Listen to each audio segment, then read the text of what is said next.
con el doctor Gustavo Vázquez y sus docentes en los hospitales, ¿así? Sí, es correcto. Sí, Bien, o sea, ustedes se están desocupando tipo 10 de la mañana. 10:30, 11, doctora. Ah, más tarde. Y ahí ustedes tienen la clase y los trabajos prácticos. Sí, profe, la teórica y el práctico. Bien. Sí, profe. Entonces, justamente por esa razón, es que nosotros tratamos de mantener, cuando digo nosotros me refiero de fármaco, tratamos de mantener los horarios que, recuerden que en el plan viejo no existía esto, entonces, ¿qué hacía farmacología en cuarto año? Éramos módulo de clínica donde dictábamos la farmacología 1 y la farmacología 2, las especiales, ¿no es cierto? En forma cuatrimestrales, hacían primero la 1 y después la 2 o viceversa. Bueno, eso desapareció, pero nosotros seguimos conectados con clínica, por supuesto, tratándonos de integrar. Vamos a tratar de que salga lo mejor posible este año. Ha pasado a ser un espacio anual, ya les debe haber contado el doctor Vázquez, a donde ustedes van a seguir con él, y cuando digo con él, hablo del espacio de clínica, en los horarios estipulados por clínica, y nosotros vamos a darles, no quiero llamarles clases porque va a ser un poco una mezcla de clases teóricas y de actividades que ustedes van a tener que desarrollar. El primer punto es que nosotros vamos a ir a la par de ellos en relación a los temas. Por ejemplo, ustedes han comenzado con aparato cardiovascular. Entonces, hoy vamos a comenzar con la farmacología del aparato cardiovascular. Obviamente que es imposible, chicos, dar absolutamente todo. Y si bien nosotros teníamos disponible el horario de martes y jueves, hemos decidido tomar los jueves para hacer estas clases, porque bueno, se nos van acumulando actividades los otros días. La primera pregunta es si ustedes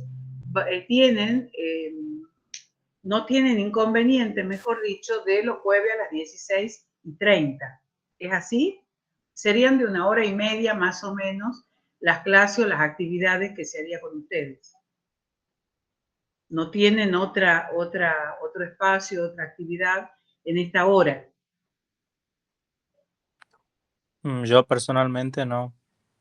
Bien, o sea que si por ahí hay alguna actividad, puede ser de alguna comisión, no del curso como Profe, tal. todavía no nos dieron los horarios de los laboratorios de cirugía, pero hay una posibilidad de que para algunos caiga los jueves de 2 a 5 de la tarde. ¿De qué me estás hablando? ¿De qué espacio? De cirugía. De clínica quirúrgica. Clínica quirúrgica. Bueno, es un dato muy importante porque el lunes al mediodía nos juntamos los profes en la central para ajustar este tipo de cosas, tanto en tercero como en cuarto, porque todavía se están viendo algunas superposiciones. Así que si es, pero ¿eso es una comisión o es como todo el curso? Aún no nos dijeron cómo nos van a dividir para el laboratorio, así que no le podría confirmar. Bueno, perfecto. Yo te voy a pedir un favor, que cuando vayan teniendo datos, nos avisen por mail institucional, por lo menos me van mandando algún mensaje para que yo vaya acomodando. Eso haría que recién podrían ustedes desde tipo, ¿eso es presencial? Sí, profe, en la quinta. Entonces, una opción, si es que eso se da, una opción sería que nosotros comencemos más tarde, tipo 5:30. Pienso que ahí ya no tienen superposición, ¿no es cierto?, con otro espacio u otra actividad. Doctora, igual lo que dijo el doctor Pero, creo que es el apellido, que eso Sí, iba a ser como máximo 1 hora o 2 horas, digamos. Así que no creo que sea hasta las 5. claro, a mí me parece raro, yo voy a hablar con Pero, porque si comienza a las 14 es muy raro que termine a las 5. Pero, doctora, disculpe, a Sí, nosotros nos dijo ayer el doctor Pero, después de la simulación de RCP, que en realidad las comisiones van a ser una vez a la semana, o sea, para cada uno que se quiera inscribir, diferentes días, 1 hora. acá por eso te digo, Nunca sabe dar tanto tiempo, pero entonces, bueno, vamos a hacer una cosa. Bueno, hoy por supuesto largamos ahora y hasta el otro jueves eso va a estar definido. Si hay una modificación, la pregunta que yo les hago es, supongamos que no se pueda hasta antes de las 5. Ustedes sí podrían a partir de las 17:30. Supongamos que no haya problema con cirugía, podríamos comenzar a las 16:30. ¿Es así? Sí, profe. Bueno, entonces eso me comprometo hasta tipo martes, no creo que el lunes, porque el lunes va a ser la reunión, a publicar el horario de la clase de fármaco, de bases 2, no es fármaco, es base 2. Profe, ¿sería virtual o presencial? Virtual, no virtual, porque incluso nosotros tenemos el derecho a decir vamos a usar los martes y jueves, pero ustedes ya vienen, 3 clases los miércoles, los lunes, miércoles y jueves. Van a tener la clase de imagen. Estoy hablando solamente del espacio de bases 2. No sé todavía, porque todavía creo que no se ha designado la persona que va a estar a cargo del laboratorio. Estamos atrasados con eso. Entonces, yo voy a publicar el martes de la semana que viene, sí, por lo menos. El jueves seguimos a la misma hora o lo damos un poquito más tarde, o cómo sería. ¿Estamos de acuerdo? Eso en cuanto a los horarios y días. Quedaría el día jueves, puede ser que haya una pequeña diferencia en el horario. Muy bien, eso en cuanto al horario, porque es importantísimo. En cuanto a la metodología de trabajo, nosotros vamos a ir, como les decía recién, a la par de clínica, ahora cardiovascular, después seguimos con respiratorio, después seguimos con metabolismo, es decir, exactamente con el mismo orden del cronograma que se les ha dado de clínica, sí, bien digo, de la parte del área de clínica. Pero se va a agregar también una actividad por módulo. Como no tenemos la posibilidad de hacer ni trabajo práctico, ni seminarios y demás, porque los seminarios vamos a hacer también, eso me olvidé comentarles, seminario con clínica e imágenes. No sé si es una vez al mes, eso se está decidiendo. La idea era, por ejemplo, terminan cardiovascular y hacemos el seminario de patología cardiovascular con clínica, imágenes y fármaco, ¿me entienden?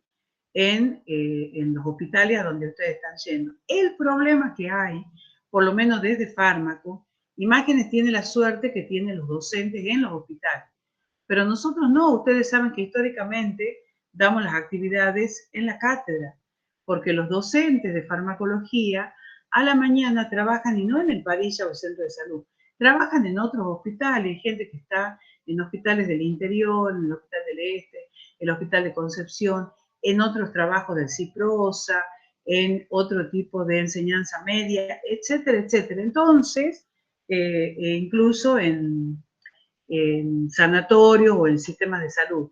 Entonces, me es imposible a mí el tipo de la mañana. Puede ser que por excepción el docente que ha estado a cargo del dictado del módulo vaya solamente ese día a hacer la integración en el hospital, pero no cotidianamente, ¿se entiende?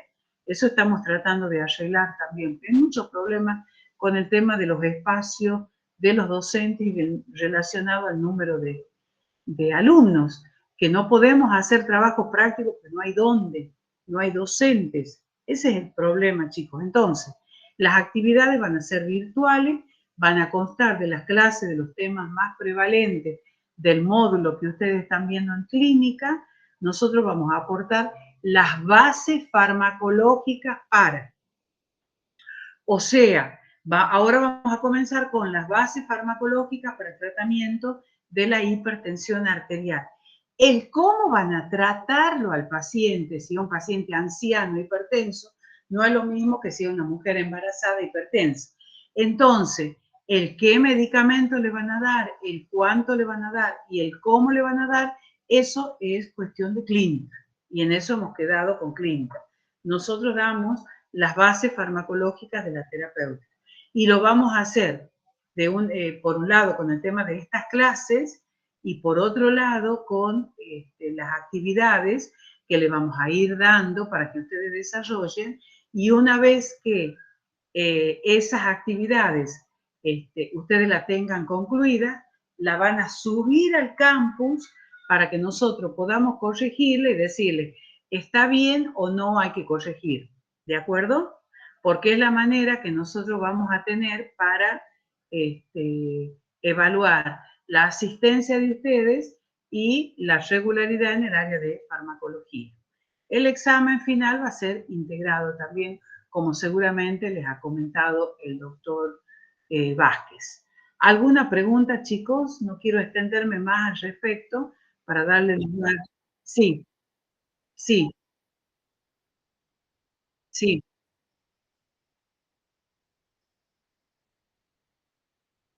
No hablo de bases, hablo de fármaco. O hablo del área de fármaco porque bases creo que sí van a dar algunos seminarios, imágenes sí va a dar algunos seminarios. Lo que pasa es que yo, si doy actividades presenciales, se multiplica la presencialidad para ustedes, ya me parece una barbaridad. 3 clases de clínica, más imágenes, más nosotros, me parece, y ya les digo, el otro problema es el lugar, los horarios, los docentes. Pero bueno, ese no es un problema de ustedes, es un problema mío, pero serían actividades virtuales. Así hemos venido haciendo, ¿no? Con cuarto año. Pero ustedes van a desarrollar una tarea individual que la van a subir al campus, que se les va a dar oportunamente, y vamos a participar, tanto imágenes como nosotros y laboratorio, en los seminarios de clínica. Siempre vamos a participar en los seminarios de clínica porque es importantísimo la parte de la farmacoterapéutica. ¿Se entiende? Entonces quedamos que el horario en definitiva lo vamos a publicar la semana que viene cuando arreglemos con cirugía. No tienen en otro espacio este horario ustedes con ninguna actividad. Pasa que no sabemos porque todavía no nos han dado los horarios de otras materias. Solamente estamos teniendo 3 de 8 materias. Fármaco sería la cuarta que aparece, Bueno, digamos. claro, pero nosotros sí ya hemos pasado estos horarios. Aparte, es el horario de fármaco histórico, ¿no? Histórico, no estamos tomando. De todas maneras, vamos a tratar de coordinar para que ustedes no tengan ningún tipo de problema. Así que bueno, eso vamos a publicar la semana que viene. Me comprometo a hablar con el doctor Pero para ver si efectivamente él va a tomar más tiempo o no. Yo le voy a explicar, él no debe acordarse que este era horario de fármaco. De todas maneras, ya lo conversamos nosotros y les informamos. Ustedes no se preocupen, esto sí va a costar un poquito, unos días, porque son muchos espacios, son horarios limitados. Entonces, bueno, hay que empezar a ceder un poco de horarios también a fin de que ustedes no tengan inconveniente. De todas maneras, cuando ustedes vayan enterándose de otros horarios o algo, si pueden, me mandan un mail para que yo vaya armando también, vaya liberando horarios, cosa que a ustedes no los complique. ¿Estamos de acuerdo? Sí, profe. Bueno, Sí, profe. entonces el profesor Alejandro Carrascosa va a comenzar con ustedes ahora. Comenzamos con la farmacoterapéutica de la hipertensión arterial. Pregunten todo lo que quieran y demás, así se aprende. Así se aprende y se hace más dinámica la clase también. Bueno, los dejo con él. Ale, ¿estás por ahí? Sí, muchas gracias, Lucy. Buenas tardes, chicos, ¿cómo están? Buenas tardes. Buenas tardes, profe. Ahí voy a ver si... continuar.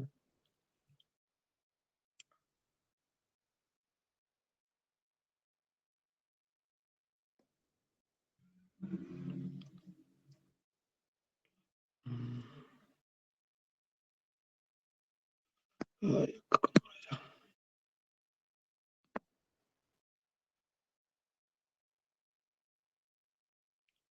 espérenme un momentito, que estoy con problemas acá para compartir. Mm.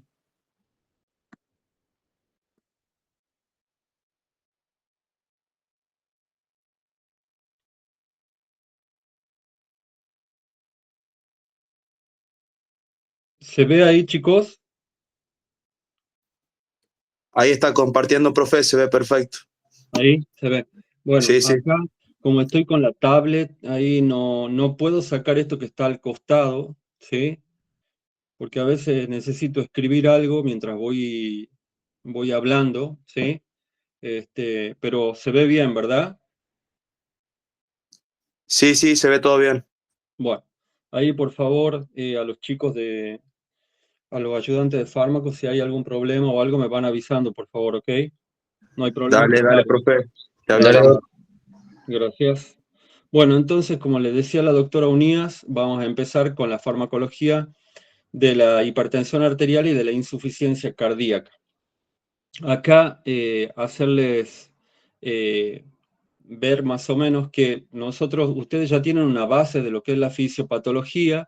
Vamos a dar un repaso bastante rápido de eso porque necesitamos que identifiquen cuáles van a ser las dianas y la tengan en claro, ¿sí? Vamos a empezar hoy con lo que sería hipertensión arterial y como es bastante largo, no creo que podamos terminar. Y como son 3 clases, tomaría una parte de la clase siguiente para terminar hipertensión y comenzar con insuficiencia cardíaca, y en la tercera clase terminaríamos con todo. Por eso esto de que es los pilares, el número 3, que son los pilares de la insuficiencia cardíaca, eso olvídense por hoy. Lo que sí vamos a abordar siempre es de lo que hacemos hincapié desde la cátedra, que es el uso racional en cada una de estas patologías y en la prescripción, por supuesto, del medicamento. Vamos con la fisiopatología de la hipertensión arterial. Recordemos acá, miren ahí, vamos a poner acá, a ver, ahí, sí. Bien, ahí vamos a ver, la hipertensión, recordemos, la hipertensión arterial es una elevación crónica de lo que sería, y también sostenida, de la presión arterial, suficiente como para producir un daño en el órgano blanco, ya sea que hablemos del mismo corazón, encéfalo, riñón, retina, vasos. Entonces, en cuanto a esta elevación crónica y sostenida, las guías americanas están hablando de una relación aproximadamente entre el 130 sobre 80 milímetros de mercurio, mientras que algunas otras guías, como las europeas, son un poco más permisivas y van desde los 140 hasta, perdón, la relación sería 140-90 milímetros de mercurio. Lo que sí hay que acordarse es esto que les muestro acá, ¿sí? Es la relación esta desde el punto de vista fisiológico, cómo nosotros definimos acá a la presión arterial como el gasto cardíaco por la resistencia vascular periférica. ¿Y por qué es eso? Porque recordemos que todo lo que han visto el año pasado en farmacología, hemos hablado de que los fármacos, ¿se acuerdan?, no crean funciones, sino que van a modificar las ya existentes. Por lo tanto, toda hipertensión arterial acá va a aparecer por una elevación o por una alteración, perdón, de cualquiera de estos dos parámetros, ya sea del gasto cardíaco o sea de la resistencia vascular periférica. Entonces, si hablamos del gasto cardíaco, fíjense acá, el gasto cardíaco a su vez está definido por el producto entre lo que es el volumen sistólico y la frecuencia cardíaca. En cuanto al gasto cardíaco, nosotros podemos entonces tener una elevación de ese gasto cardíaco, ya sea por un aumento de la volemia, ¿sí?, por un aumento de la frecuencia cardíaca. Esto va a traer como consecuencia una afectación directa sobre el inotropismo en el corazón, es decir, va a haber un aumento de lo que es la contractilidad y, por supuesto, un aumento del retorno venoso. Por lo tanto, si aumentan todos estos parámetros, como hemos visto acá, va a aumentar la presión arterial. Y en cuanto a la resistencia vascular periférica que tienen acá, ¿sí? Ese aumento se va a dar básicamente por una vasoconstricción que va a ser a nivel de las arteriolas, sobre todo, y esto va a traer a la larga, ¿sí?, un remodelado en los vasos que va a terminar como en una rigidez arterial y también en una disfunción endotelial. Entonces, como vemos acá, estos dos parámetros van a afectar esta presión arterial y por lo tanto esto nos va a llevar con la elevación a una hipertensión arterial. ¿Vamos bien hasta acá? Sí, profe. Bien. Entonces, recordar acá que esto es muy importante con lo que venimos viendo ya. Vamos a achicar acá.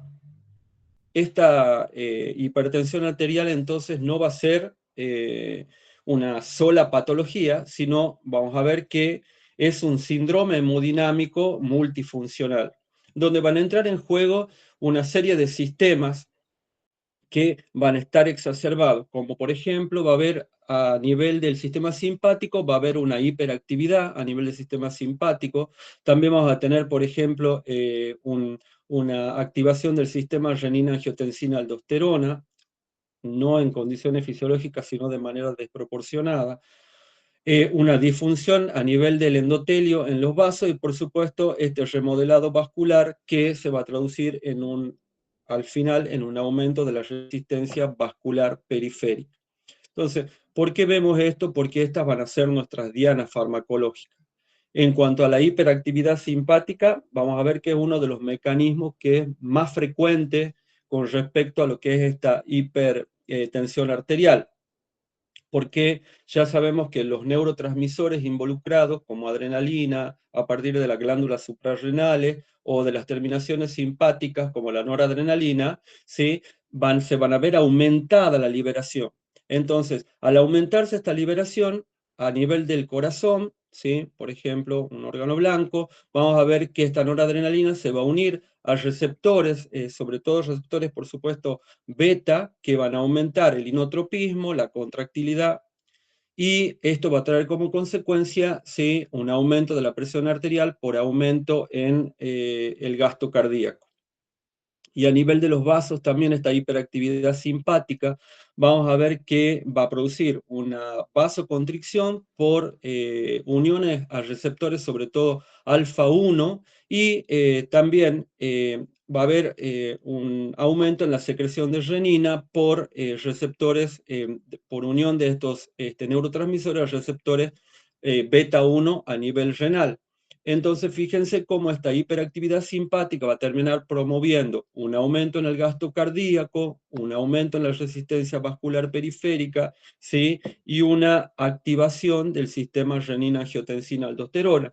Por lo tanto, esto ya nos empieza a poner digamos, en vista cuáles serían nuestras dianas farmacológicas. Si nosotros estamos hablando, por ejemplo, de un aumento en la frecuencia cardíaca, podríamos hablar de utilizar, en este caso, ¿sí?, en este caso podríamos utilizar beta bloqueantes, ¿sí?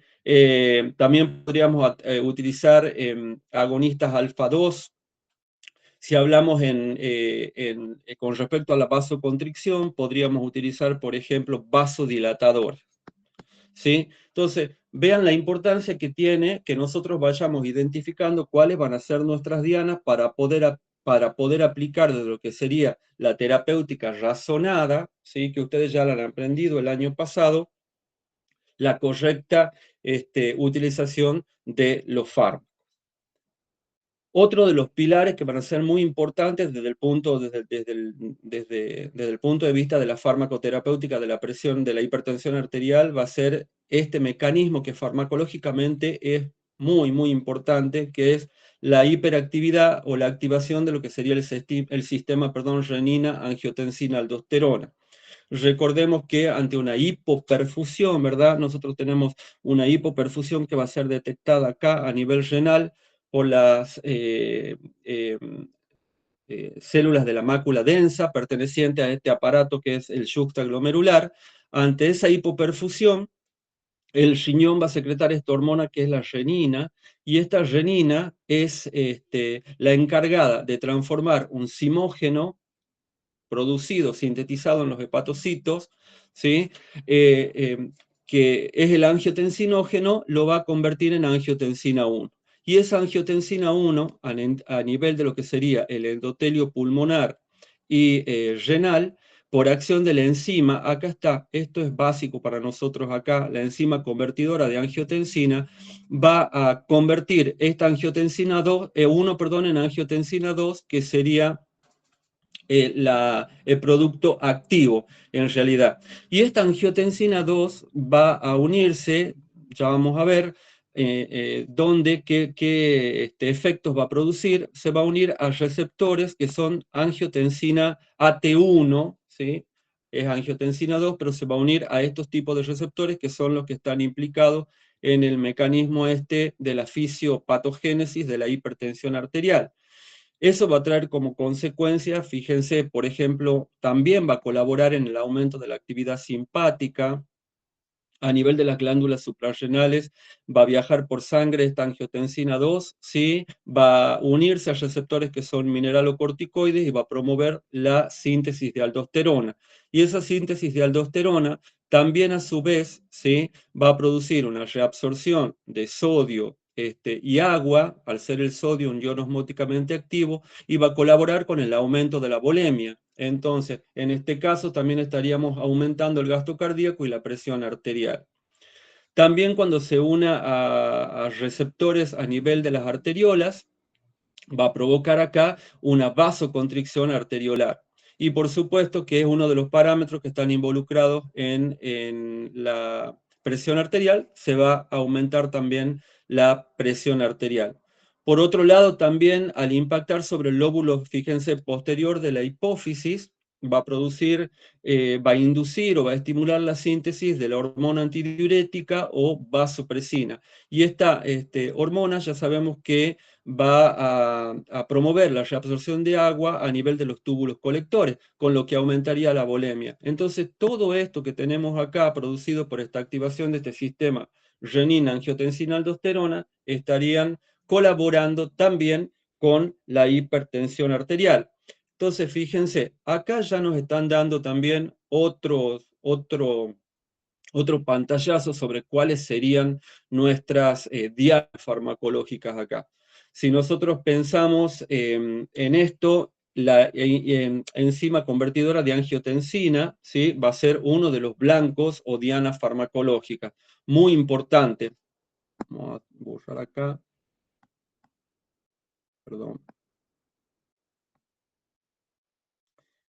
Entonces la ECA sería una diana muy importante.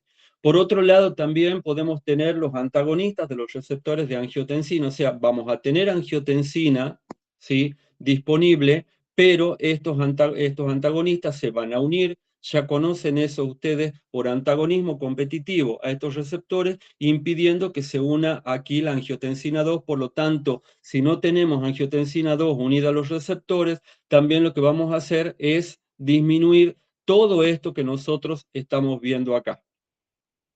También podríamos pensar en algunos fármacos como el alisquirén, donde podríamos inhibir la secreción, fíjense, directamente de renina, o podríamos también a nivel de lo que sería la aldosterona, la liberación de aldosterona, podría ser un blanco los receptores para mineralocorticoides, ¿sí? Vamos a utilizar antagonistas de esos receptores y con eso disminuiríamos también la secreción de aldosterona.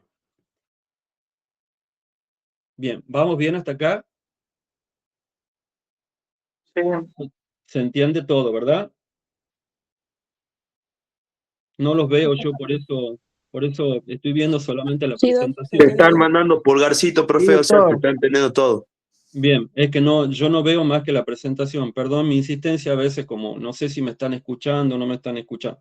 Bien, entonces, también otro de los mecanismos que van a estar involucrados acá en la fisiopatogénesis de esta hipertensión arterial va a ser el riñón a la larga va a ir también perdiendo la capacidad de eliminar correctamente o de excretar correctamente lo que sería adecuadamente en realidad el sodio.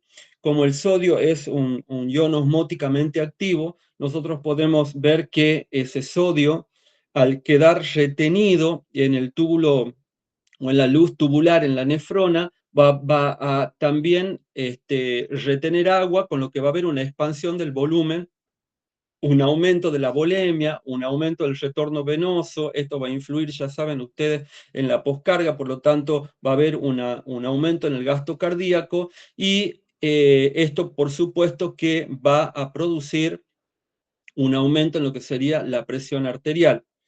Y también fíjense que a la larga esta alteración en la natriuresis también va a ir, ya vamos a ir viendo un poquito más adelante, cómo va a influir en lo que sería un aumento progresivo también en la resistencia vascular periférica. Es decir, si nos planteamos desde la terapéutica razonada que queremos disminuir acá el volumen, esto sería, ¿sí?, la volemia. Entonces podríamos utilizar, por ejemplo, algunos fármacos como los diuréticos, que ya vamos a ver enseguida, donde tenemos diuréticos tiacídicos, diuréticos de lasa, ahorradores de potasio, también restricción de sodio, ¿sí?, en este caso, restricción de sodio. Por otro lado, también va a haber lo que es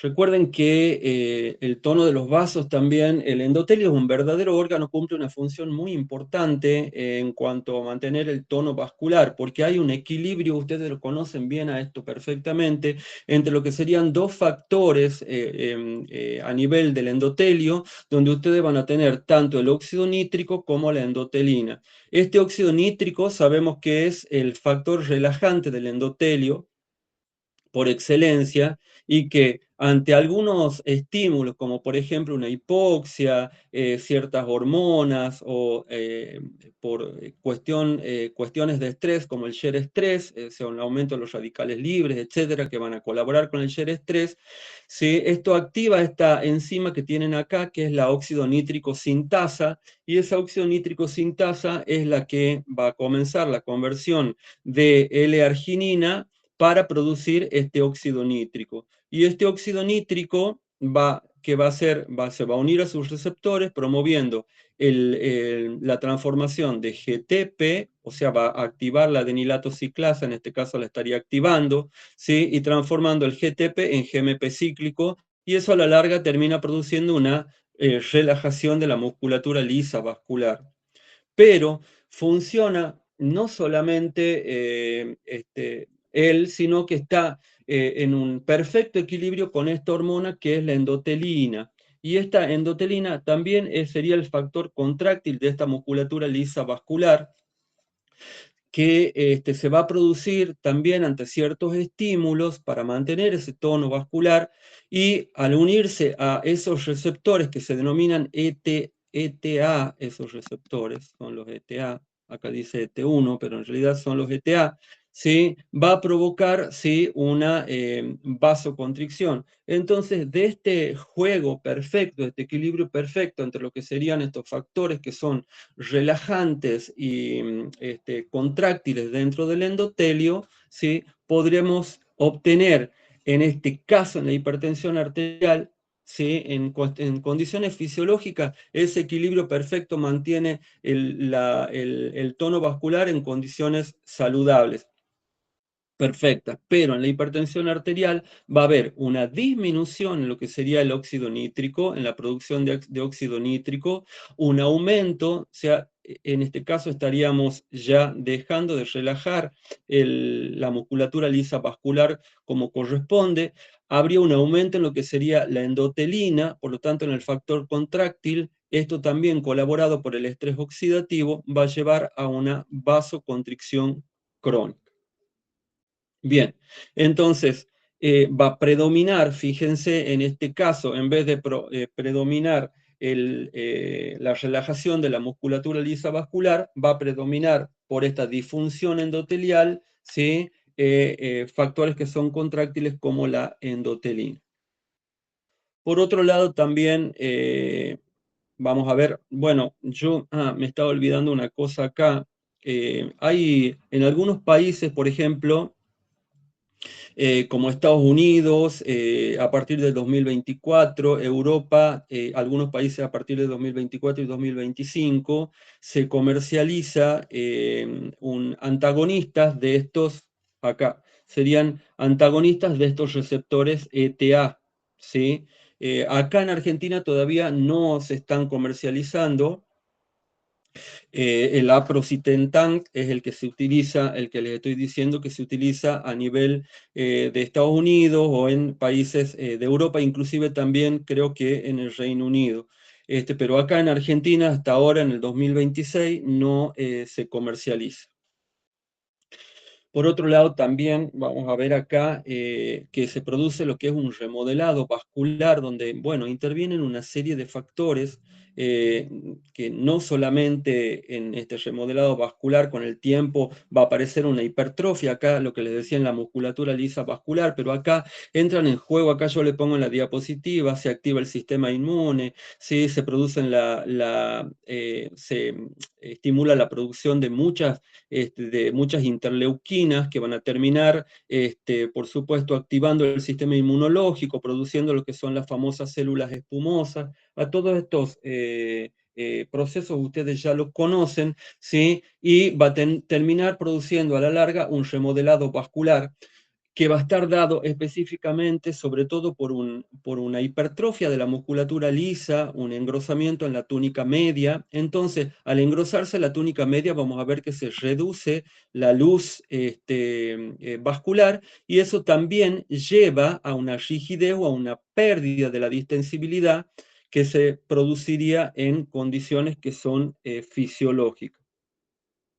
Y por último, vamos a ver que también este remodelado vascular también produce como una retroalimentación en lo que es la hipertensión arterial, y por esto vamos a ver que este tratamiento, ¿sí? El tratamiento precoz a nosotros nos sirve mucho para evitar daños que a la larga pueden terminar siendo irreversibles. Y por último, todos los órganos involucrados, por supuesto, pueden llegar a dañarse. Esto es un punto también esencial en la terapéutica y ya les voy a explicar bien por qué. Esta hipertensión arterial sostenida, fíjense que a nivel de uno de los órganos blancos como el corazón, ¿sí? Va a terminar produciendo una hipertrofia, sobre todo del ventrículo izquierdo, y esa hipertrofia nos puede llevar a lo que se llama una cardiopatía hipertensiva, a una insuficiencia cardíaca, inclusive isquemia, y podemos llegar a una fibrilación auricular. En cuanto a otros órganos blancos, como por ejemplo el riñón, podemos tener angioesclerosis a nivel de este riñón.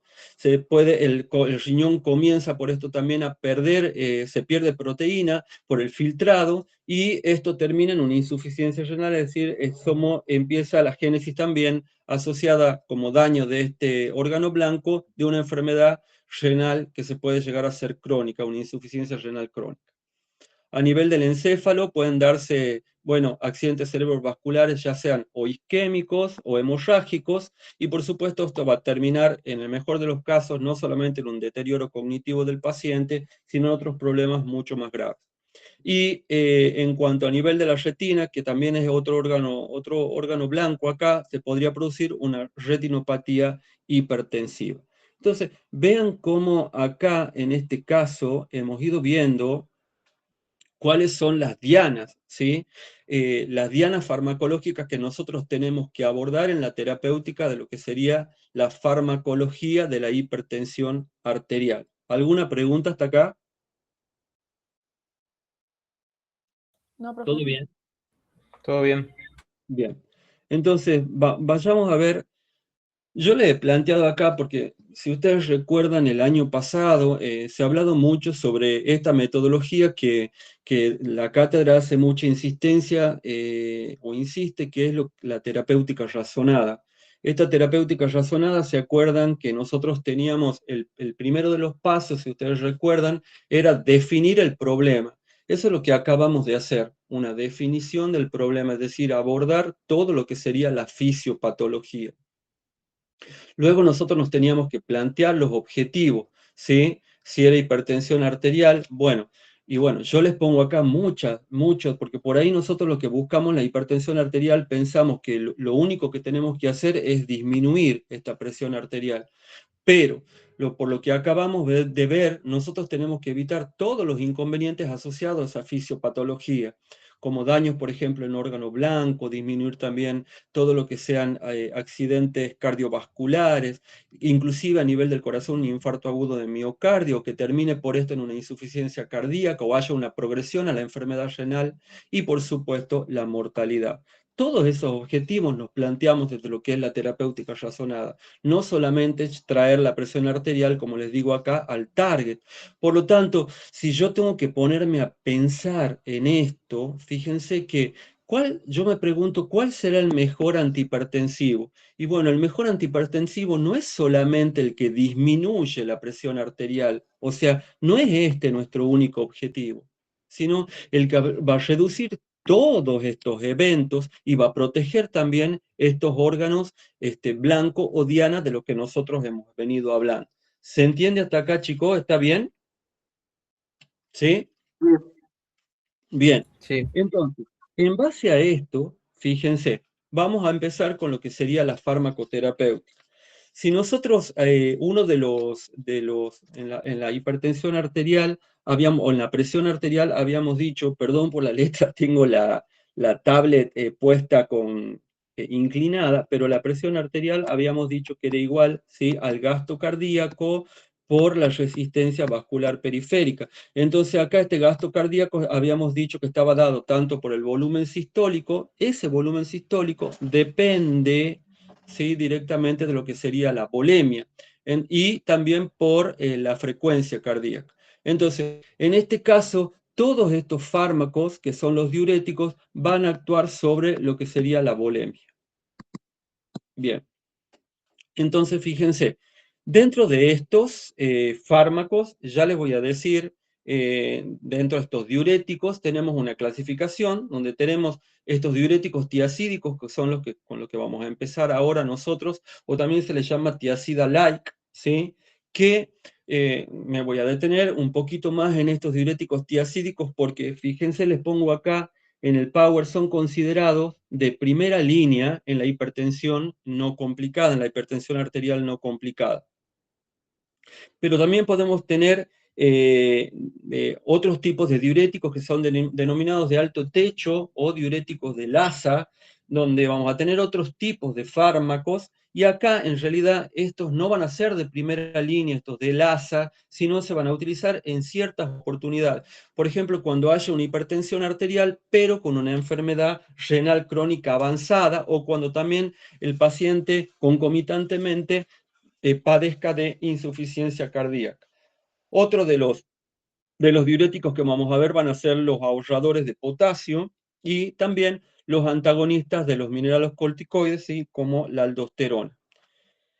Perdón que por ahí me acelero hablando, ustedes vayan parándome, por favor, todo aquello que no vayan entendiendo, quieran que yo les repita, por favor me van avisando.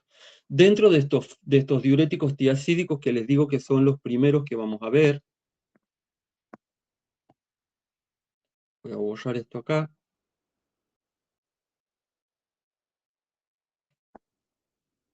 Bueno, miren, acá de tanto pensar en tantas cosas y darle, lo mejor me olvidé de ponerle las dosis, pero bueno, les voy a ir poniendo acá.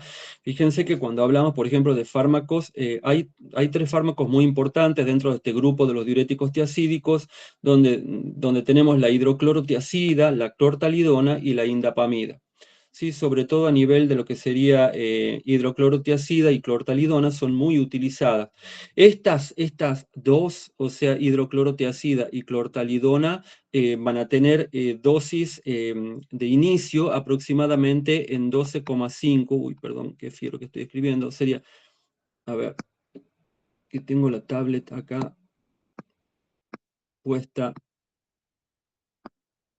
Tanto hidroclorotiacida, entonces, como clortalidona, anótenlo ustedes ahí, va desde los 12,5 al inicio hasta más o menos los 25, ¿sí?, miligramos por día.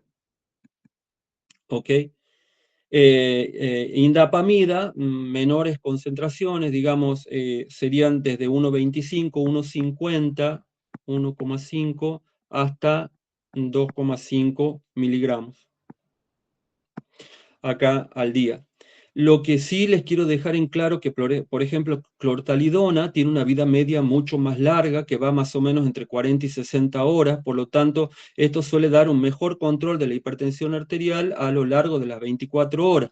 Por eso es muy utilizada, por ejemplo, a pesar de que todo esto ya lo van a conversar ustedes con clínica, pero puede ser muy utilizada, por ejemplo, en lo que sería la hipertensión arterial nocturna.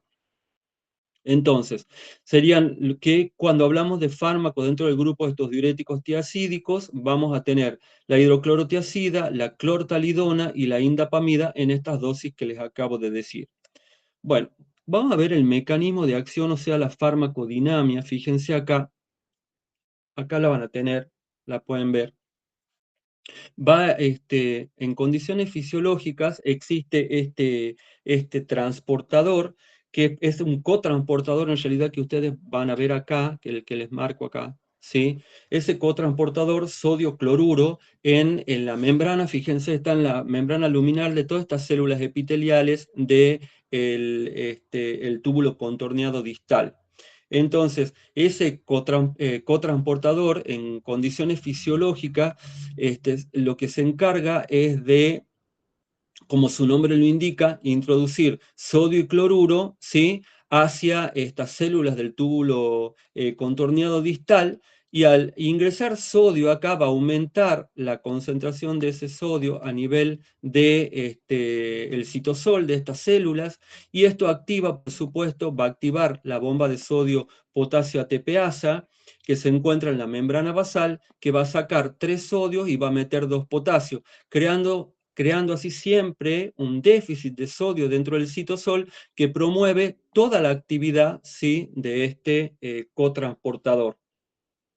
Esto es muy importante porque nosotros podemos tomar este cotransportador para disminuir la volemia y vamos a utilizar estos fármacos que ustedes tienen acá, ¿sí?, que son los diuréticos tiacídicos, para antagonizar, ¿sí?, vamos a antagonizar a este, ¿sí?, cotransportador.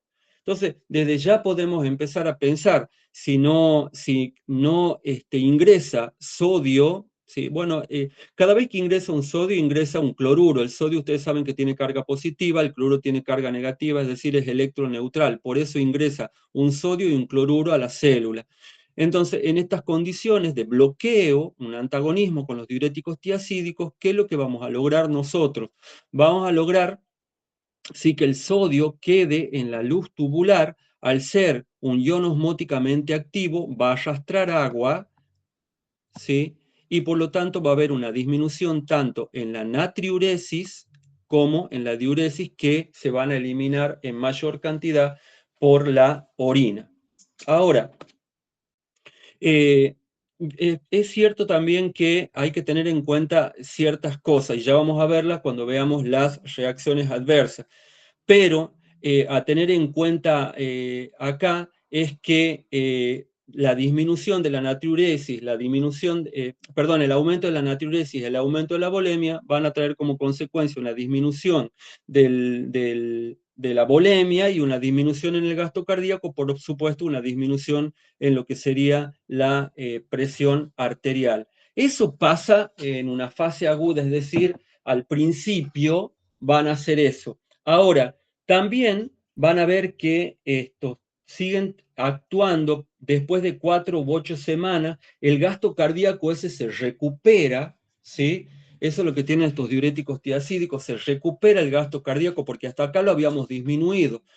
Tenemos un gasto cardíaco que se vuelve normal, pero inclusive en estas condiciones, con el gasto cardíaco normal, la presión arterial va a continuar disminuyendo, ¿sí? Sigue en baja esa presión arterial. ¿Y eso por qué ocurre? ¿Sí? Y bueno, se cree que están involucrados una serie de mecanismos, ¿sí? Van a estar involucrados, por ejemplo, esa disminución a nivel del sodio intracelular, a nivel de la musculatura de los vasos, del músculo liso vascular, ¿sí? Puede traer también a colación una entrada secundaria de calcio, que es la que ustedes están viendo acá por estos canales, ¿sí?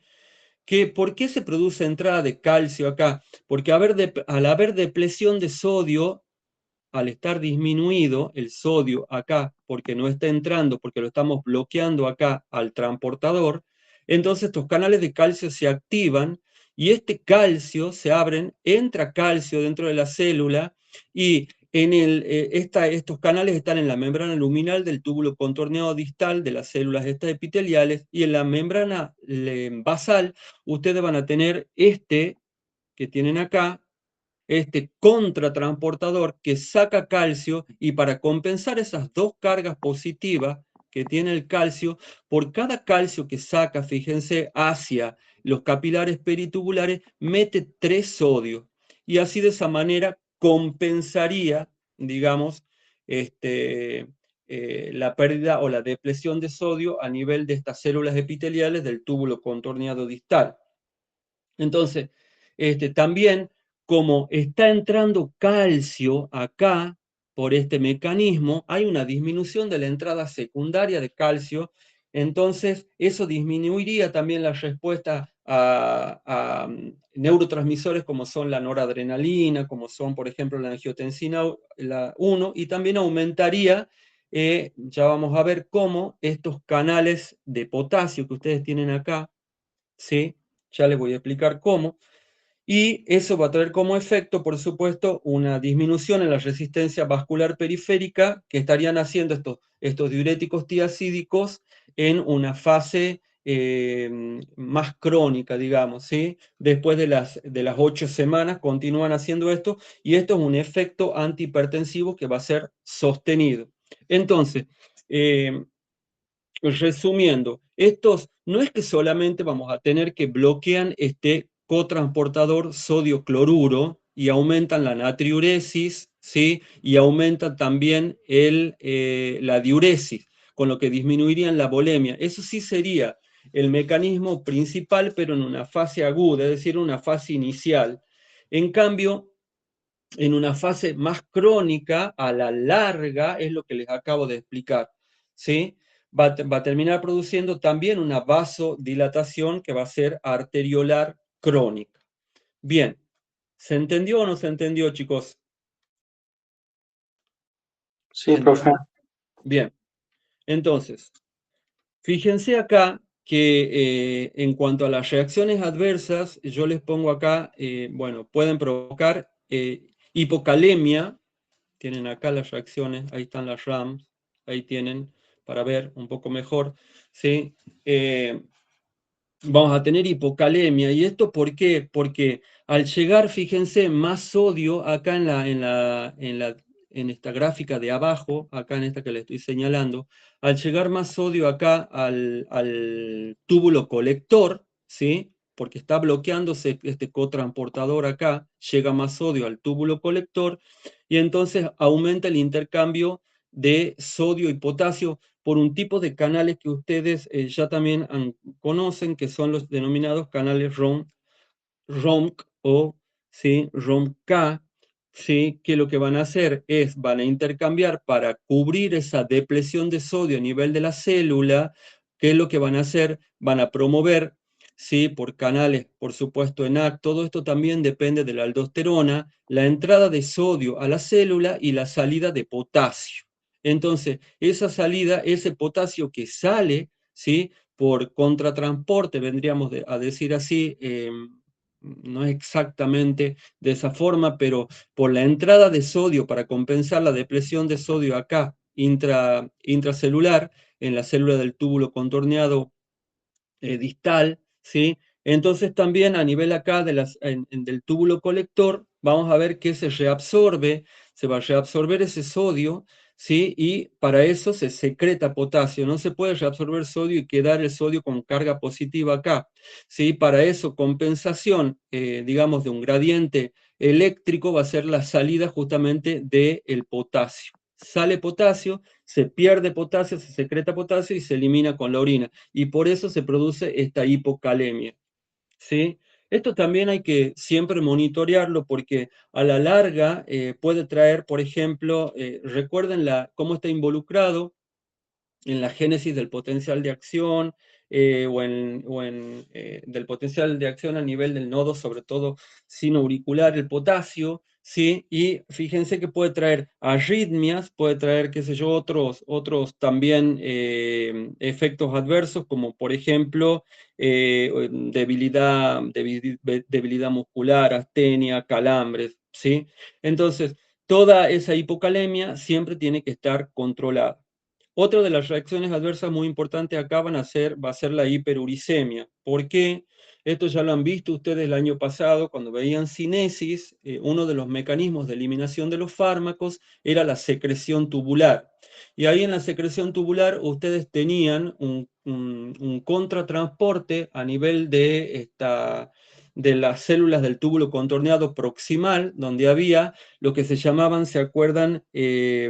Transportadores de aniones orgánicos o transportadores de cationes orgánicos, que lo que hacen es intercambiar alfa-cetoglutarato con, ¿sí?, el fármaco, ¿sí? Y de esa manera se producía la secreción tubular, es decir, todos aquellos fármacos que no habían filtrado por el glomérulo se van a poder eliminar mediante este mecanismo que es muy efectivo, y el 80% de los fármacos se elimina de esta manera, eso ustedes ya lo sabían.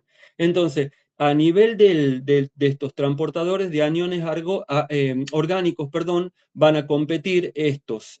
También son utilizados estos transportadores, por ejemplo, por el ácido úrico. Entonces van a competir con el ácido úrico estos diuréticos tiacídicos, y entonces al ganar, digamos, y al utilizar estos transportadores para ser eliminados, queda mayor cantidad de ácido úrico, ¿sí?, a nivel del plasma, y por supuesto esto puede desencadenar o precipitar gota.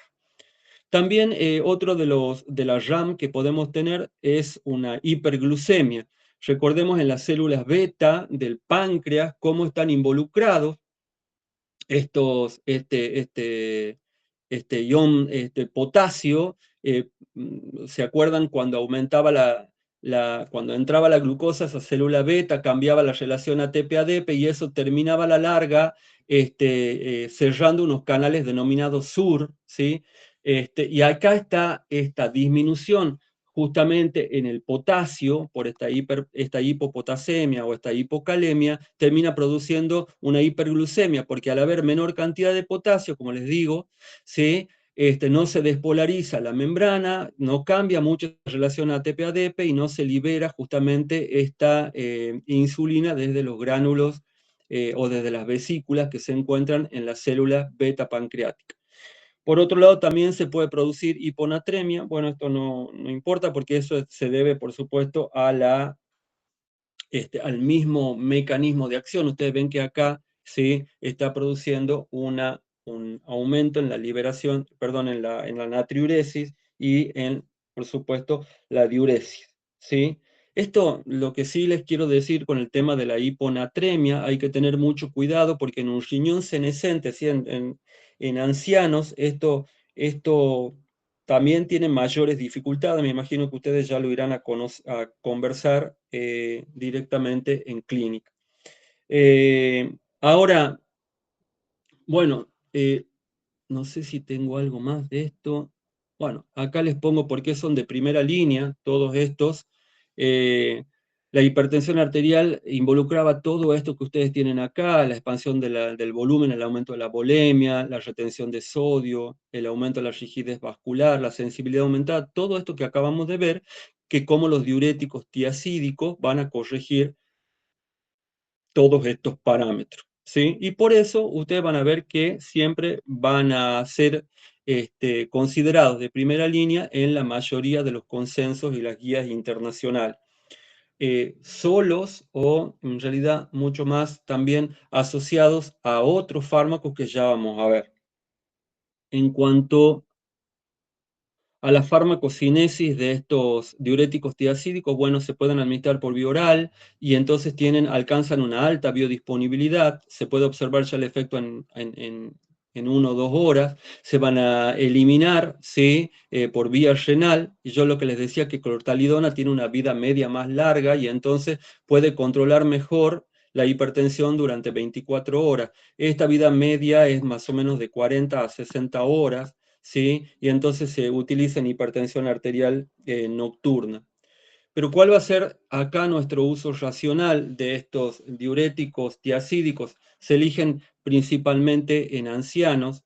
Miren, esto es pareciera medio contradictorio con lo que acabamos de decir, porque le decía que una de las RAM que era muy importante, que era la hiponatremia, había que tener cuidado y monitorizar mucho en ancianos. Recuerden que una disminución leve del sodio puede llegar a producir trastornos neurológicos, sobre todo en el anciano, con confusión, astenia, caídas, fracturas, etcétera. Entonces, pero acá se ha visto que son de primera línea en ancianos y hay que monitorizar mucho la hiponatremia, porque la relación riesgo-beneficio supera mucho el beneficio al riesgo. El uso racional van a estar muy indicados en la hipertensión arterial sistólica aislada, en pacientes, por supuesto, con edema, eso está de más, ¿sí? También por la natriuresis, por el mismo mecanismo de acción, y hipertensión arterial que sea sal sensible. Y miren lo que les pongo acá, osteoporosis, ¿sí? Por este mecanismo que yo les había explicado acá, que favorecen la entrada de calcio, ¿sí? Hacia los capilares peritubulares. Entonces, también van a ser considerados para personas o pacientes con osteoporosis. Bien, hasta acá los diuréticos de tiacídicos. ¿Vamos bien hasta acá? ¿Sí? Sí, profe. Bien. Si se dan la RAM esa en el anciano, ¿se lo suspende? Sí, sí. Ya lo van a conversar eso bien ustedes en clínica, pero teóricamente ¿sí? Tendrían que o reducirse la dosis, ¿sí? No sé si suspensión directa, pero reducción de dosis, o se rota a otro tipo de fármaco. ¿Ok? Bien. Bien. En cuanto... Sí. ¿La hiponatremia no sería más un efecto colateral? La hiponatremia no es un efecto colateral. Bueno, vos decís por qué, porque depende del mecanismo de acción, por eso. Claro. Sí, sí, sí, sí, sí. Sí, pero como forma parte del mecanismo de acción, uno espera, ¿sí? Por el bloqueo de ese cotransportador, que se produzca hiponatremia. Lo que pasa es que depende de cómo se produce y también, ustedes recuerden que cuando aplicamos una terapéutica, ¿se acuerdan cuando hablábamos de obtener el medicamento P a partir del grupo P? Era que ustedes puedan tener su propio vademecum y saber en qué condiciones lo van a utilizar o no. Y también sí depende de cada uno de los pacientes. Cada paciente que ustedes van a tratar, por supuesto, merece una atención y un estudio especial. ¿Ok? Sí, doctor.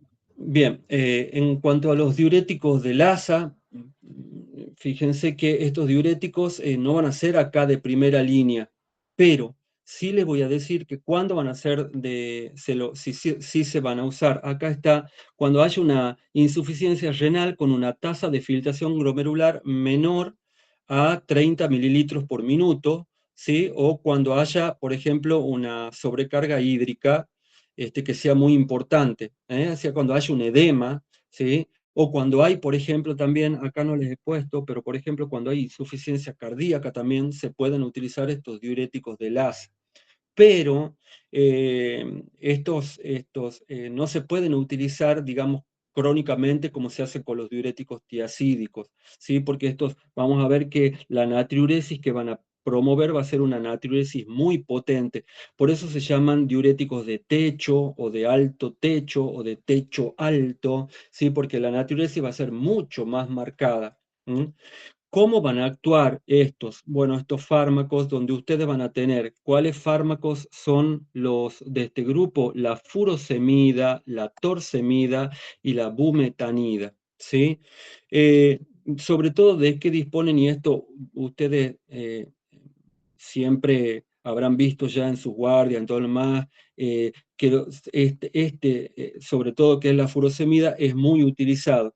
Las dosis pueden acá sí son muy variables, pueden ir como mínimo desde 20 miligramos, ¿sí? Hasta 80 miligramos y todavía mucho más. Eso depende de las condiciones en las que esté nuestro paciente y estemos tratando este paciente, que tiene, por supuesto, una insuficiencia renal, que tiene una edema o que tiene insuficiencia cardíaca. Para eso sí lo vamos a utilizar acá en lo que sería la hipertensión arterial.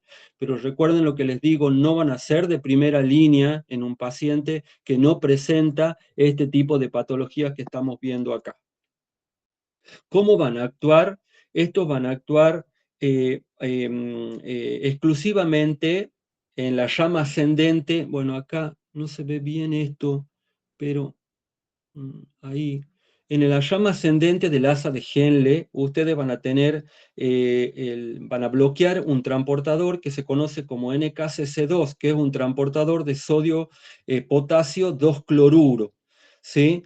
Ese se encuentra en la membrana, acá lo tienen, ¿sí? Se encuentra en la membrana justamente apical de las células de esta rama ascendente gruesa del asa de Henle. Y así, ¿qué es lo que van a hacer? Si yo lo bloqueo a por supuesto, no puede ingresar ni sodio ni potasio. ¿Y por qué es 2-cloruro? Porque es por un gradiente eléctrico de electroneutralidad. Si entran dos cargas positivas, también van a entrar dos cargas negativas. Entonces, fíjense que al impedir la entrada de estos iones o el ingreso de estos iones a la célula, van a permanecer estos iones en la luz tubular, y esto, por supuesto, el sodio va a retener, es osmóticamente activo, retiene agua y aumenta tanto la natriuresis como la diuresis. Aumenta el volumen de orina, con lo que disminuyen la volemia, ¿sí? Y el gasto cardíaco, por supuesto, y la presión arterial. Pero acá también, ¿sí? Lo que tienen que ver ustedes es que, a diferencia de los tiacídicos que se acuerdan, promovían la no pérdida o impedían la pérdida de calcio, por lo que yo ya les expliqué acá anteriormente, estos van a aumentar también la excreción de calcio y magnesio. Y ya vamos a ver bien por qué.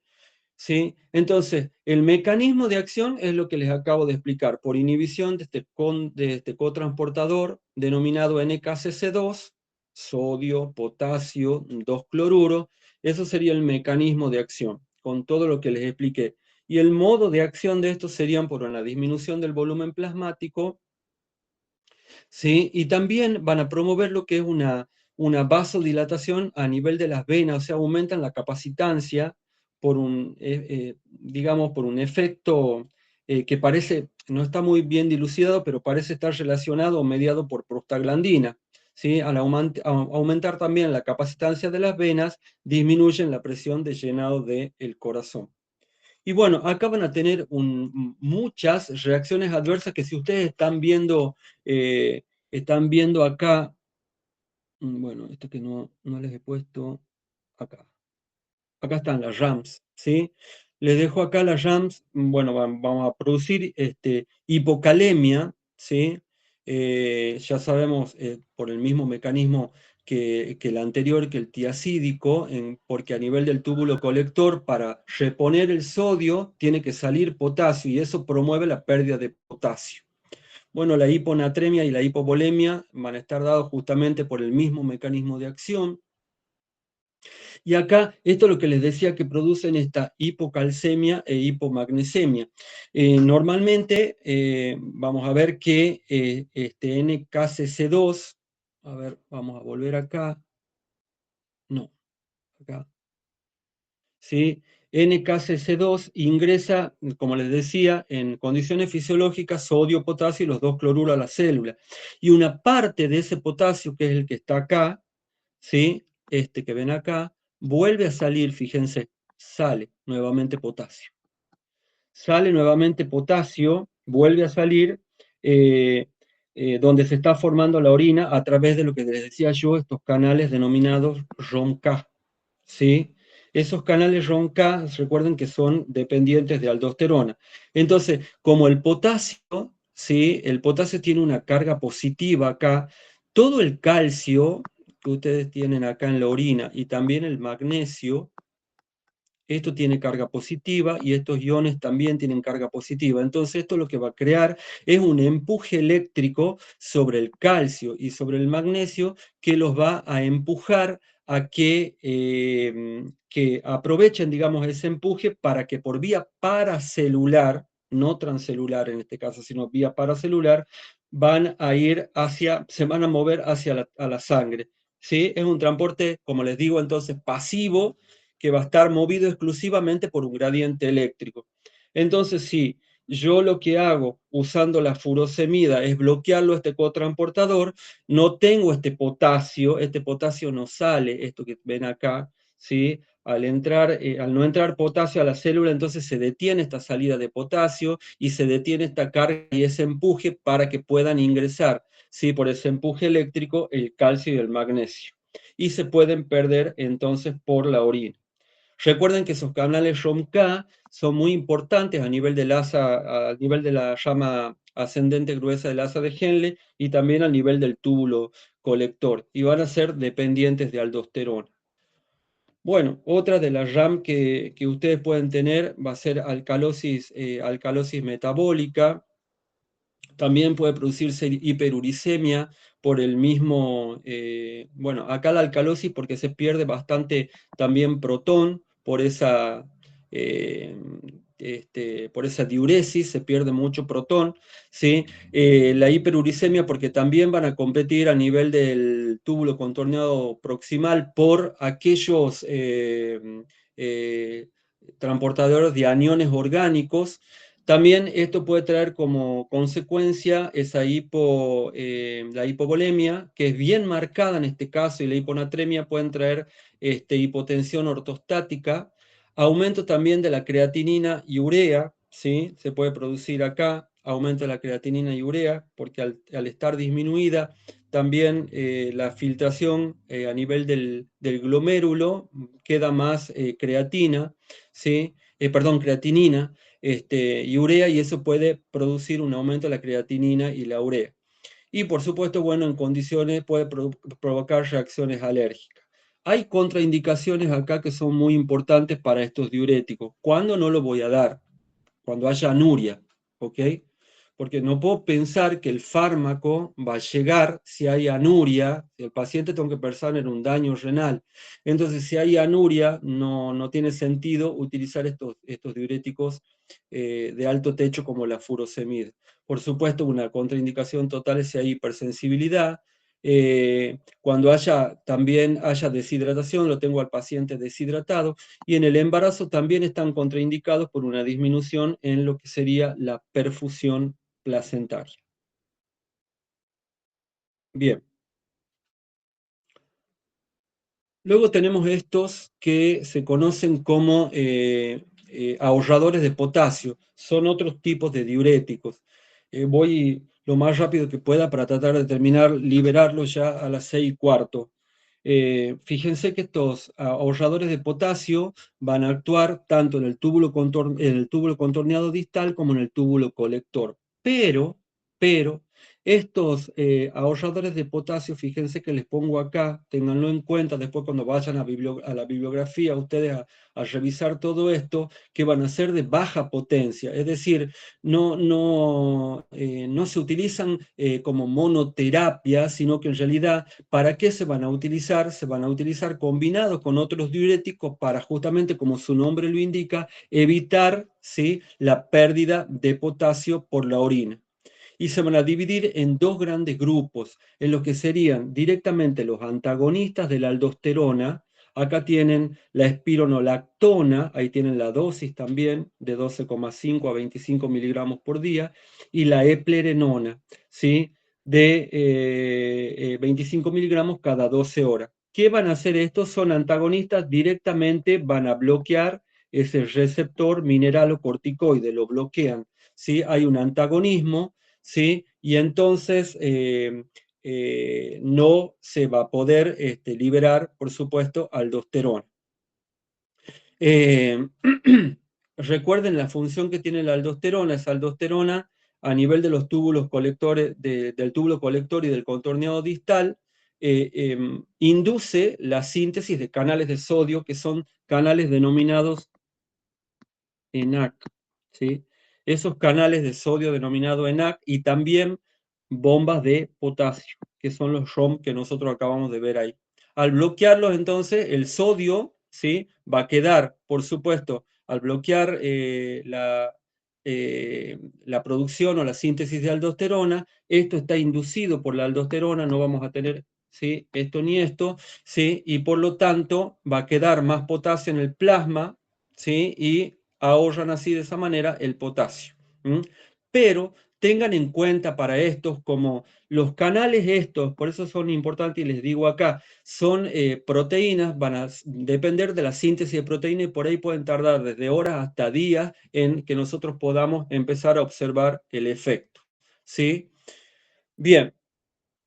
Y por otro lado vamos a tener otros que van a ser bloqueadores directos de los canales de sodio, ¿sí?, de estos canales ENaC, ¿sí? Van a bloquearlos directamente estos canales ENaC, y vamos a tener acá la amilorida, entre 5 y 10 miligramos por día, esas son las dosis más o menos estándares, ¿sí? Y el triamtereno, que son más o menos entre 50 y 100 miligramos por día. Entonces, al bloquearlo a estos canales también, por supuesto, en el segmento final de la nefrona, tanto en el túbulo contorneado distal como en el colector, ¿sí?, entonces van a impedir la pérdida de potasio, por lo que yo ya les he explicado. Estos serían los ahorradores de potasio. Entonces, ¿qué diuréticos hemos visto acá que son muy importantes? Hemos visto tanto los tiacídicos, ¿sí?, los de LASA, y hemos visto cuándo se los pueden utilizar a los de LASA, cuándo están indicados. Hemos visto también que los de tiacídicos son de primera línea, ¿sí? Estos ahorradores de potasio que tienen una potencia baja, pero que los vamos a utilizar, ¿sí?, en determinadas condiciones, asociados justamente a otros diuréticos para evitar la pérdida de potasio, ¿sí? Y cómo se dividen estos ahorradores de potasio, a su vez, en lo que serían antagonistas de los mineralocorticoides, ¿sí?, o bloqueadores directos de estos canales que van a ser ENaC. Entonces, esos grupos farmacológicos estarían influyendo en lo que sería la volemia. O sea, al disminuir la volemia, por el aumento de la natriuresis y la diuresis, disminuyen la volemia, disminuyen el gasto, digamos, la poscarga, disminuyen el gasto cardíaco y por supuesto van a terminar disminuyendo la presión arterial.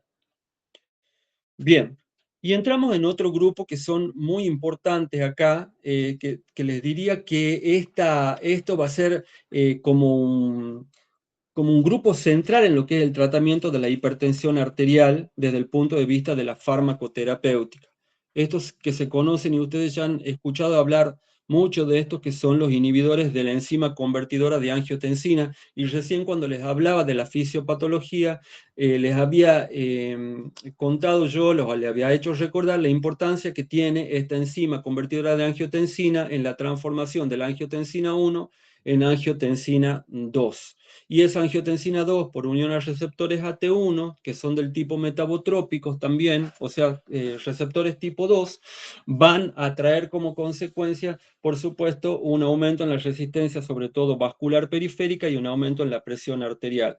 Entonces, si nosotros bloqueamos esta ECA, si la bloqueamos a esta ECA, impedimos la transformación de la angiotensina 1, ¿sí?, que por acción entonces de la ECA se tendría que transformar en angiotensina 2, que es la forma activa, es la que se va a unir a los receptores que son AT1.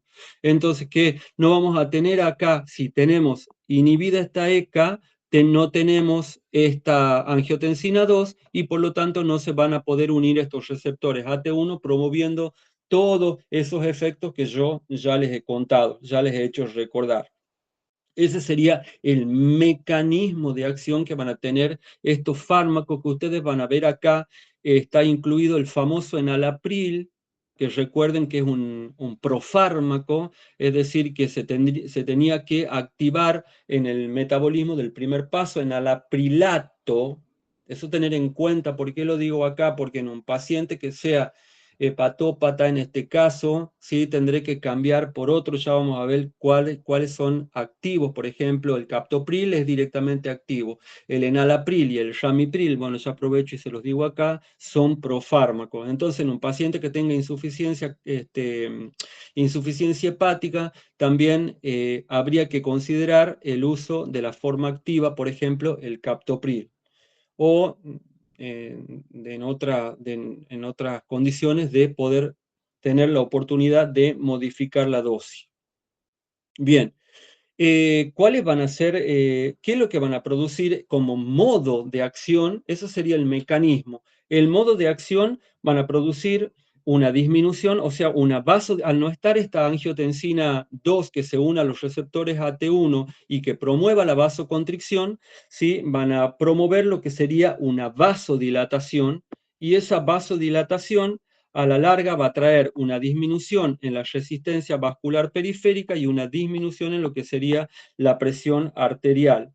Por otro lado, también esa angiotensina 2, al no haber angiotensina 2, no se va a poder unir a los receptores de aldosterona, viaja por sangre, acuérdense, hacia los receptores AT1 que se encuentran en la corteza suprarrenal, y entonces al no unirse también va a disminuyen la secreción de aldosterona, disminuyen la secreción ahí de aldosterona, y también, bueno, estos serían básicamente los mecanismos más importantes. Ahora, ¿cuáles serían? Yo les había puesto un cuadrito acá, pero eso lo pueden encontrar en cualquier bibliografía, ¿sí? Donde están indicados qué es lo que pasaría con el mecanismo y el modo de acción. ¿A qué quiero llegar acá? Quiero llegar a esto, a qué consecuencias hemodinámicas vamos a llegar, ¿sí? A una vasodilatación arteriolar, por lo tanto una disminución en la poscarga, una vasodilatación venosa, por lo tanto también una disminución en la precarga, una disminución en la síntesis de aldosterona o en la secreción de aldosterona, perdón, con una disminución en lo que sería la retención de sodio y agua, ¿sí? Y por esto también va a terminar a la larga disminuyendo el remodelado a nivel de los vasos.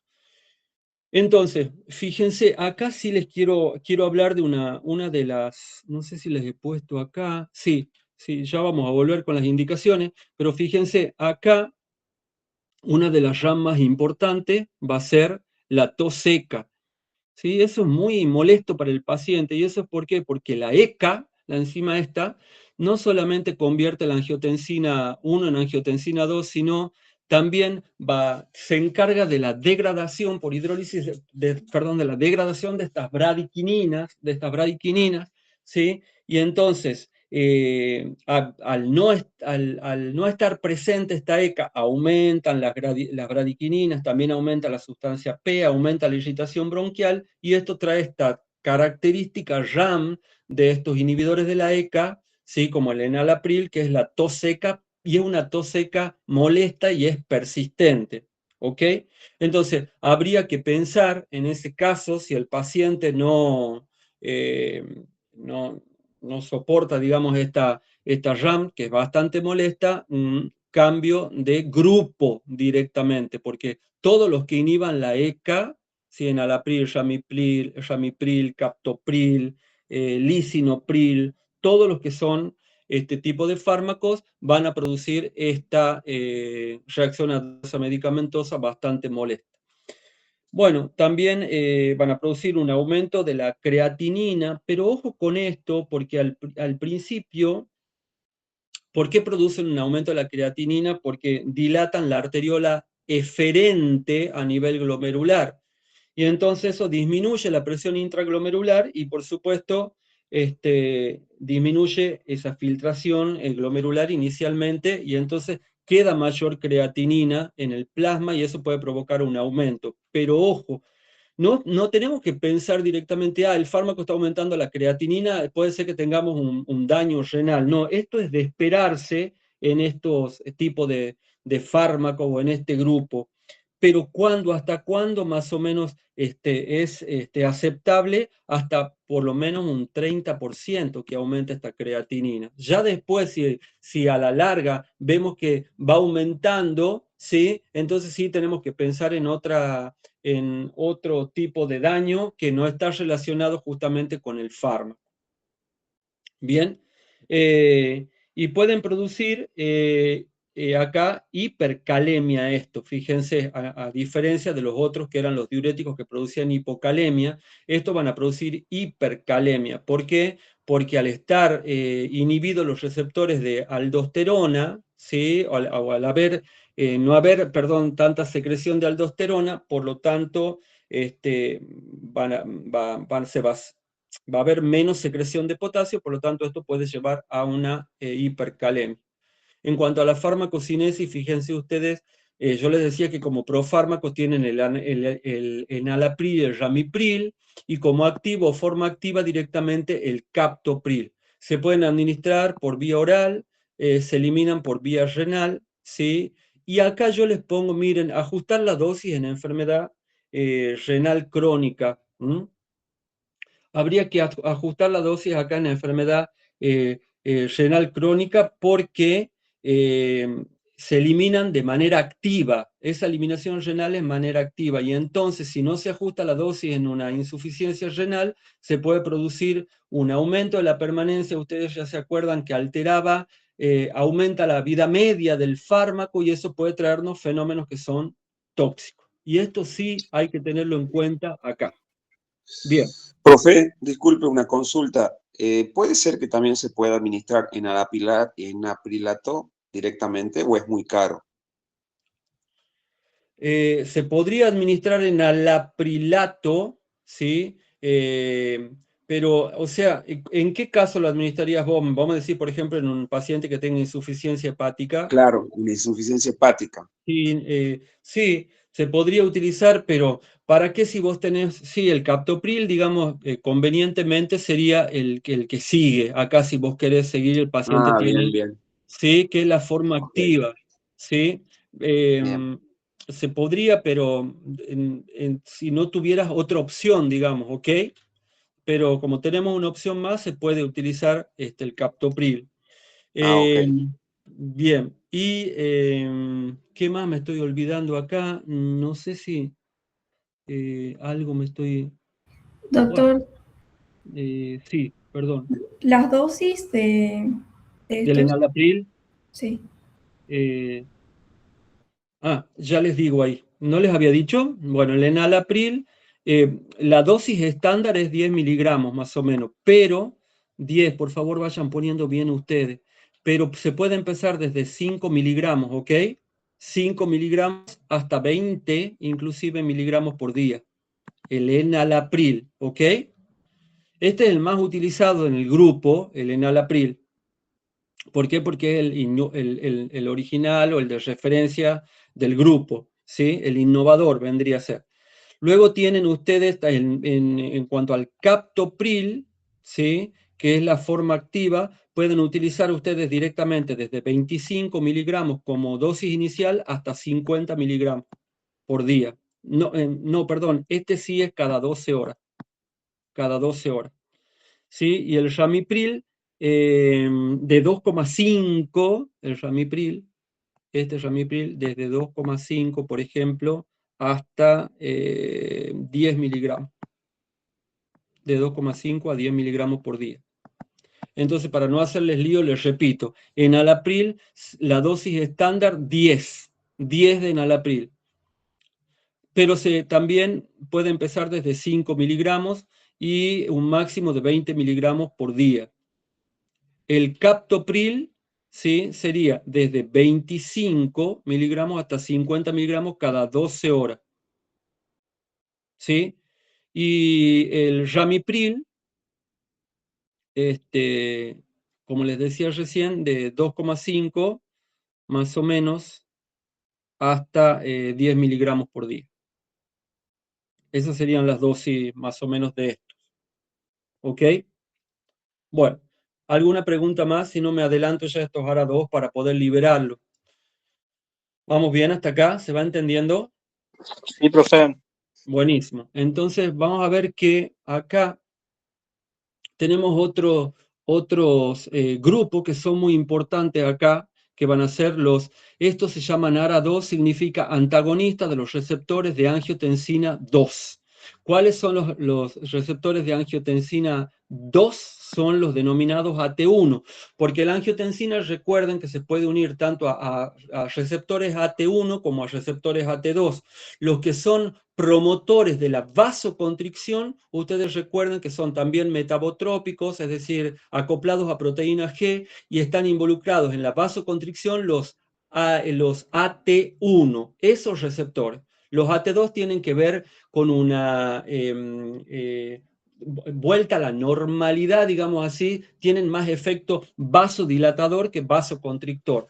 ¿Sí? Que no los confunda entonces eso, la angiotensina es angiotensina 2, pero los receptores a los que se une sí van a ser los AT1 en esta fisiopatogénesis de la hipertensión arterial.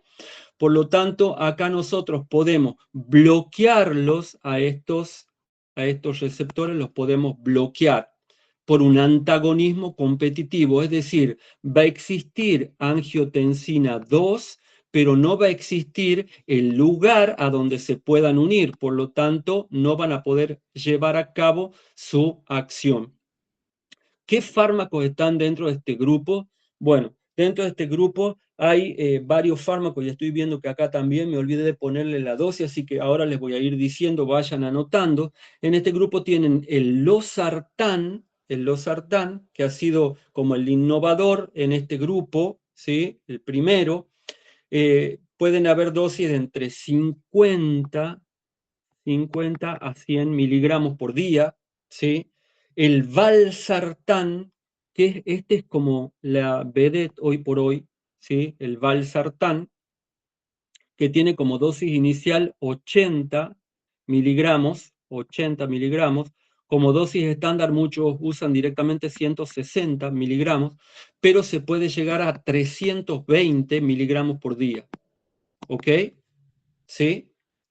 Y luego vamos a tener, bueno, por ejemplo, el candesartán que tienen acá y el telmisartán. Yo les doy de estos dos porque son los más utilizados, bueno, pero en el candesartán también, por ejemplo, pueden ir de 8 a 32 miligramos por día. 8 a 32 miligramos por día. Bueno, sí, eso, bueno, es muy importante el tema de la dosis para que ustedes sepan cómo se van a utilizar.